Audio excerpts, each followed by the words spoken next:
থেকে আপনাদেরকে কিছু খবর দেখাই। অনেকেই দেখেন না, আমাদের টেলিগ্রাম চ্যানেল অনেকের কাছেই নাই। যেমন ধরেন একটা প্রশ্ন আমি রেখেছিলাম যে হরমুজ প্রণালীতে রিস্ক যত বেশি থাকবে গ্রিসের লাভ তত বেশি। অনেকে প্রশ্ন করেছেন ভাই কেন এটা, কিসের ভিত্তিতে বলেছেন?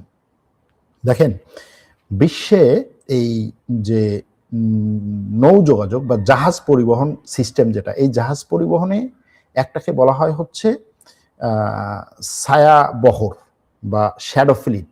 শ্যাডো ফ্লিট হচ্ছে গোপনে কোনো জায়গায় রেজিস্ট্রেশন করা থাকবে না, গোপনে সে হচ্ছে এক জায়গার মালামাল আরেক জায়গায় পৌঁছে দেবে। এই শ্যাডো ফ্লিটের ধরেন 50% না হলেও 30 থেকে 40% হচ্ছে এককভাবে গ্রিসের হাতে।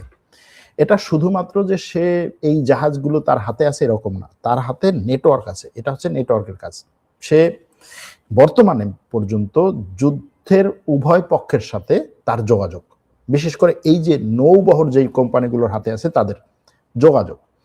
তারা ইরান থেকে এই তেলগুলোকে তাদের জাহাজে করে বের, কেউ দেখে না, বা যারা হচ্ছে এই দুই পক্ষে আছে তারা চোখ বন্ধ করে, দুই পক্ষের সাথেই তার সেরকম যোগাযোগ করার সুযোগ, এবং সে তেল নিয়ে আসে। যেরকম এরকম একটা তেলের জাহাজ এই মুহূর্তে ইরান থেকে বের হয়ে সেই জাহাজটি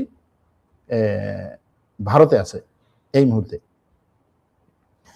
এরকম অনেকগুলো জাহাজ সে পরিচালনা করছে, এবং ওইখান থেকে এই হরমুজ প্রণালী দিয়ে তেল বের করার ক্ষেত্রে এখনো পর্যন্ত পারঙ্গম বা পারদর্শী হচ্ছে এই গ্রিস বা গ্রিসের কোম্পানিগুলো। এজন্য এটার কথা বললাম।